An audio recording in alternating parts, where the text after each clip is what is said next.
1947 से लेकर आज तक जितने भी financial institutional well organised crime हुए हैं वो सारे के सारे गुजरातियों ने किया है। जितने दलाल थे, मुगलों के दलाल भी गुजराती थे, अंग्रेजों के दलाल भी गुजराती थे। 90% ब्लैक मनी किसी के पास है तो गुजरातियों के पास है। बैंकों से फ्रॉड 90% गुजरातियों ने किया है। जो गुजरात में दंगा करवा सकता है, जो हिंदू मुसलमानों की लाशें बिछा सकता है, ऐसा आदमी राम जन्मभूमि मंदिर पर जाकर भूमि पूजन करेगा, यह आपको स्वीकार है? मुझे नहीं। किसको जेल में पहुंचाते बताओ? सारे के सारे तो गुजराती थे, तो अडानी को पहुंचाते जेल, अंबानी को पहुंचाते जेल, गुजरातियों को पहुंचाते जेल, अपने भाई को पहुंचाते जेल, अपने भाइयों को पहुंचाते जेल। किसको पहुंचाते?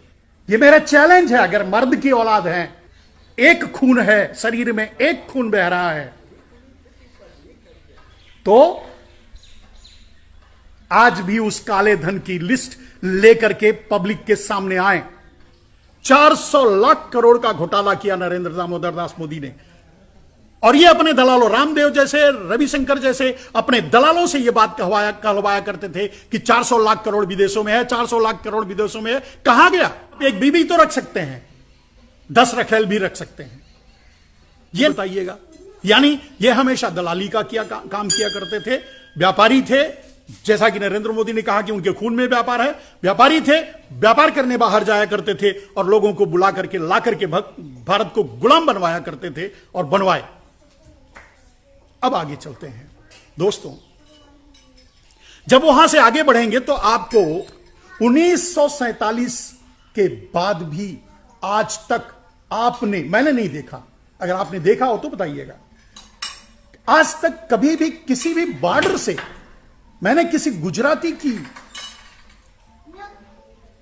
शहादत की बात नहीं सुनी है। कोई गुजराती किसी बॉर्डर पर शहीद हुआ हो और उसका जनाजा गुजरात जा रहा हो, ऐसा मैंने नहीं देखा। और आप भी वॉच करते होंगे, आपने भी नहीं देखा होगा। यानी आज भी गुजराती दलाली, सिर्फ दलाली करते हैं। जो मोदी हैं, मोदी खुद ही कहा है कि वो गुजराती हैं और वो उनके खून में व्यापार है, तो ये व्यापारी हैं।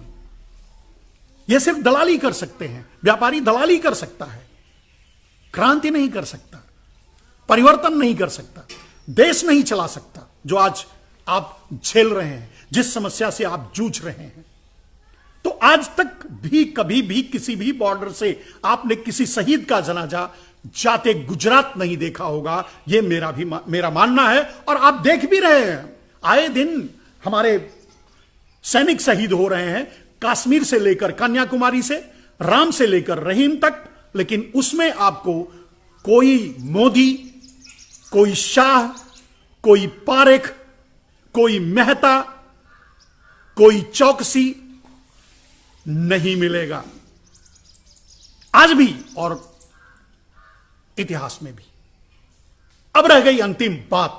नरेंद्र मोदी के खून में व्यापार है, यह उन्होंने कहा था। अब उसकी बात सुन लो दोस्तों। 1947 से, उसके पहले की बात छोड़ देते हैं, 1947 से लेकर आज तक, 1947 से लेकर आज तक जितने भी financial institutional well organised crime हुए हैं वो सारे के सारे गुजरातियों ने किया है। हर्षद मेहता से लेकर नीरव मोदी तक, मोदी एंड मोदी तक, सबके सब। हर्षद मेहता, केतन पारेख, बड़े से बड़ा कांड, पूरे देश को हिला देने वाला कांड। Financial institutional well organised crime अगर भारत में हुआ है, भारत में किसी ने किया है, तो वो सिर्फ और सिर्फ गुजरातियों ने किया है।